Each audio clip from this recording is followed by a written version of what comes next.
Kasus suami jadi tersangka setelah membela istri dari penjamretan di Sleman menarik perhatian publik. Hoki Minaya ditetapkan sebagai tersangka setelah berusaha bunuh diri istrinya Arsita Minaya yang menjadi korban penjamretan. Peristiwa tersebut terjadi pada 26 April 2025 di mana Hoki mengejar dua pelaku penjamretan yang merampas tas istrinya. Kejadian itu berujung kecelakaan lalu lintas yang menyebabkan dua pelaku penjamret tewas di tempat. Polisi menetapkan Hoki sebagai tersangka kecelakaan lalu lintas meskipun ia berusaha melindungi istri. Kasus ini menimbulkan banyak diskusi dan perdebatan di kalangan masyarakat dan akademisi, terutama terkait dengan pembelaan diri dan hukum yang berlaku. Berikut fakta-fakta tentang kasus suami yang bela istrinya justru jadi tersangka. Sumber artikel tribunsumsel.com.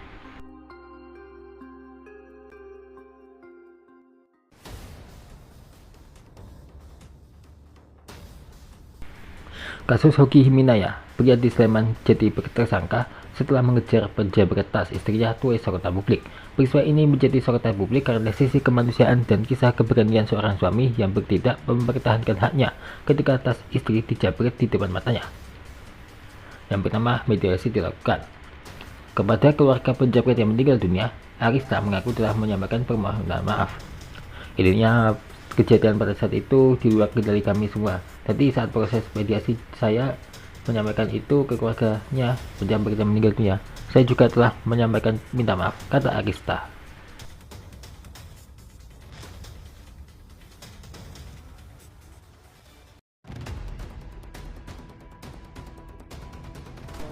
Peristiwa penjamretan yang berujung tersangka bagi korban ini terjadi pada Sabtu 26 April 2025. Kronologinya bermula ketika Arista bersama sang suami, Hoki Minaya, sedang berkendara di Jalan Jogja Solo di wilayah Maguwoharjo, Depok.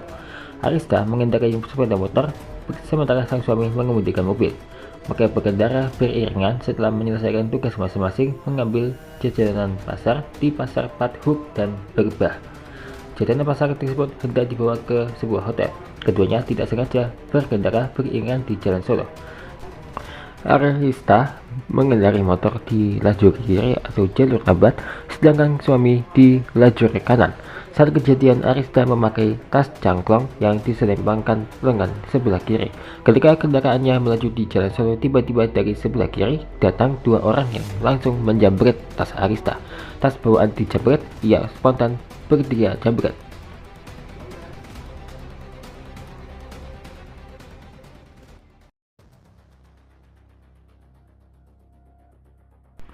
Sang suami yang mengendarai mobil di sisi kanan dan melihat tas istrinya dijamret langsung mengejar sepeda motor jambret dan mepetnya dengan harapan berhenti.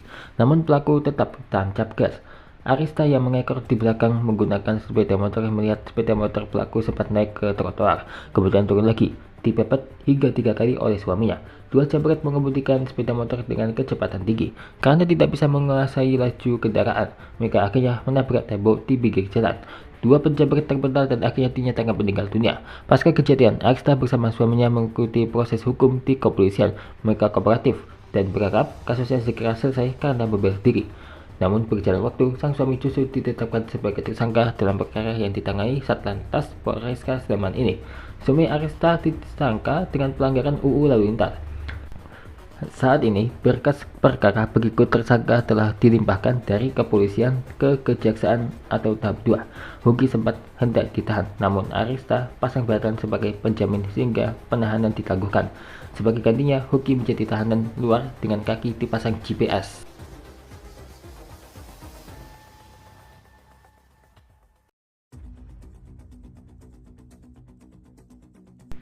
Arista bercerita saat diundang ke Kejaksaan Negeri Sleman pada Sabtu, dirinya ditanya apakah sudah pernah berkomunikasi dengan keluarga korban.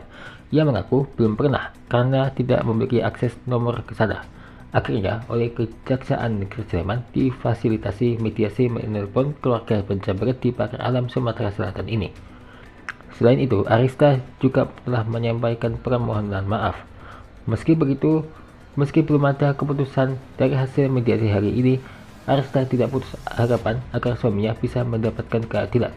Hasil mediasi, intinya keluarga jambret baru mau diskusi keluarga dulu. Saya juga telah menyampaikan apa yang harus saya sampaikan, ujar Arista. Warga Sabisari ke alasan ini secara terbuka mengaku tidak keberatan dan bersedia jika harus mengeluarkan uang sebagai tali asi kepada keluarga korban. Akan tetapi tali asi yang hendak diberikan tidak ingin ditentukan jumlahnya. Belum ada angkanya, tapi sudah saya sampaikan bahwasannya saya bersedia memberi tali asi, tapi sesuai dengan kemampuan saya dan suami, kata dia.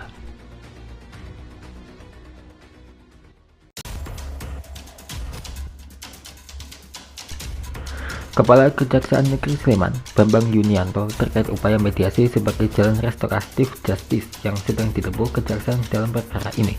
Namun hingga berita ini ditulis, pesan yang dilayangkan belum mendapat respons. Katif Humas Jogja Police Watch, Baharudin Kambah angkat bicara dalam perkara ini. Pihaknya mengingatkan kepada pihak Kejaksaan Negeri Sleman untuk tidak gegabah dalam menangani perkara Hoki Minaya yang ditetapkan sebagai tersangka oleh pihak Polresta Sleman terkait kasus tewasnya dua pria yang diduga sebagai penjamret pada 26 April 2025 lalu. Sebab kasus tewasnya kedua pria yang diduga sebagai penjamret tas milik Arista dari Hoki Minaya ada sebab akibatnya, tidak berdiri sendiri.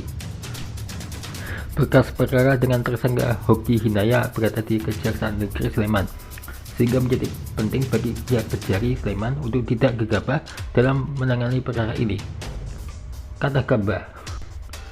Artinya perlu memperhatikan aspek kehati-hatian, kemanfaatan, profesionalisme, akuntabilitas, serta transparansi dalam menangani perkara ini, ujar dia. Kejari Sleman juga perlu mempertimbangkan aturan terkait penanganan tindak pidana berdasarkan keadilan restoratif atau restoratif justice.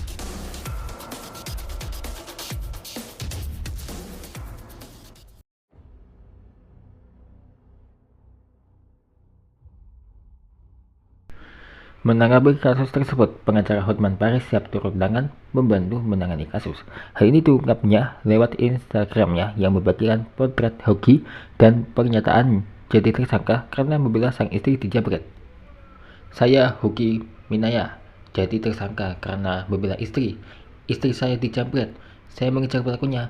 Penjamret celaka karena kelalaiannya sendiri. Kini saya divonis 6 tahun penjara. Salahkan saya melindungi keluarga dari kejahatan, tulisnya. Menanggapi hal itu, Hotman Paris siap membantu kasus tersebut. Tim Hotman 911 siap memberikan bantuan hukum agar keluarganya hubungi tim Hotman 911, tulisnya Minggu 25 Januari.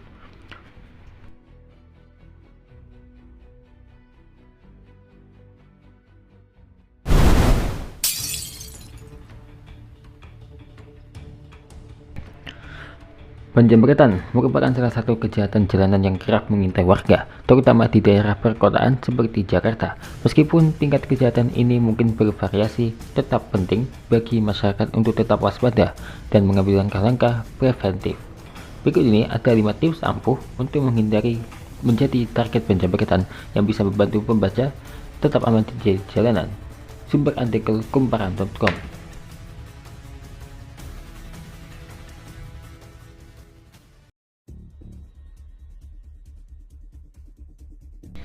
Yang pertama, jaga barang berharga di tempat yang aman. Salah satu cara terbaik untuk menghindari penjamretan adalah dengan menjaga barang berharga di tempat yang aman dan tidak mencolok. Hindari menggunakan tas atau dompet yang mudah dijangkau dan tergantung di pinggang atau bahu.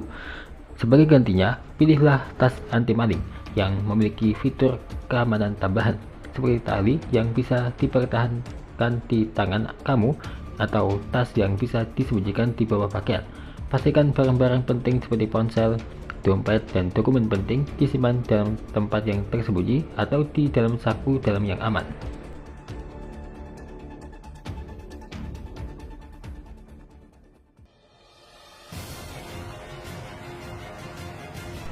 Yang kedua, hindari menunjukkan barang berharga di tempat umum. Menunjukkan barang berharga seperti smartphone canggih, perhiasan mahal, atau tas branded di tempat umum dapat menarik perhatian penjamret.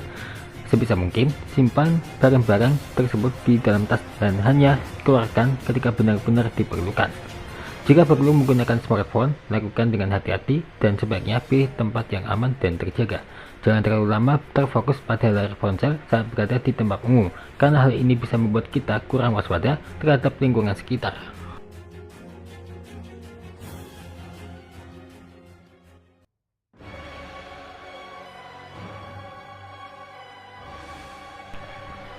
Yang ketiga, perhatikan lingkungan sekitar. Selalu perhatikan lingkungan sekitar dan waspada terhadap orang-orang di sekitar. Jika kamu merasa ada seseorang yang mencurigakan, mengikuti, atau mengamati, segera pindah ke tempat yang lebih ramai atau aman. Jangan ragu untuk meminta bantuan kepada orang-orang di sekitar jika merasa terancam. Kamu juga bisa menghindari tempat-tempat yang gelap atau sepi, terutama pada malam hari. Selalu berusaha untuk berada di area yang ramai dan terjaga dengan baik.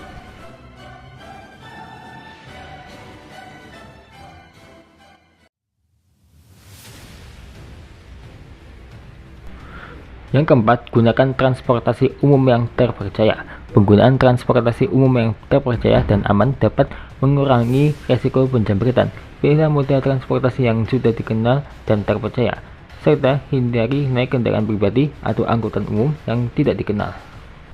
Jika kamu harus menggunakan taksi atau ojek online, pastikan untuk memesan melalui aplikasi yang terpercaya dan verifikasi identitas pengemudi sebelum memasukinya. Selalu pastikan bahwa pintu kendaraan dapat dikunci dengan aman dan tetap waspada selama perjalanan.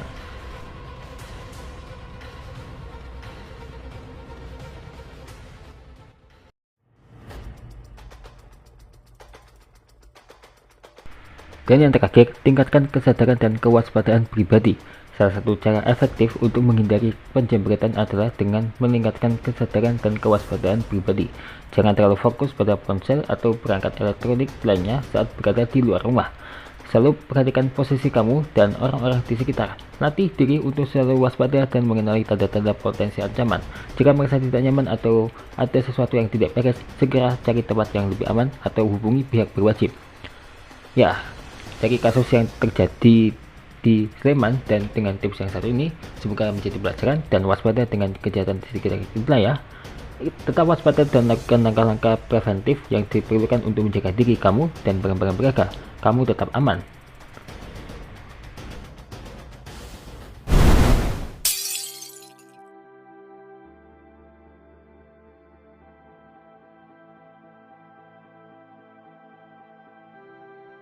Kembali menemukan sheet Minecraft yang sangat luar biasa.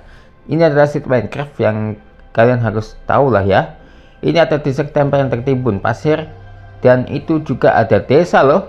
Wah, kenapa beruntung lagi ya? Penemuan yang satu ini sangat luar biasa loh.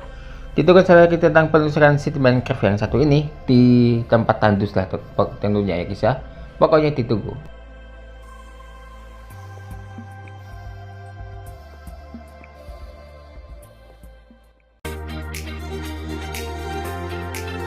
Terima kasih ya telah menonton. Saksikan terus Showki Official setiap harinya ya.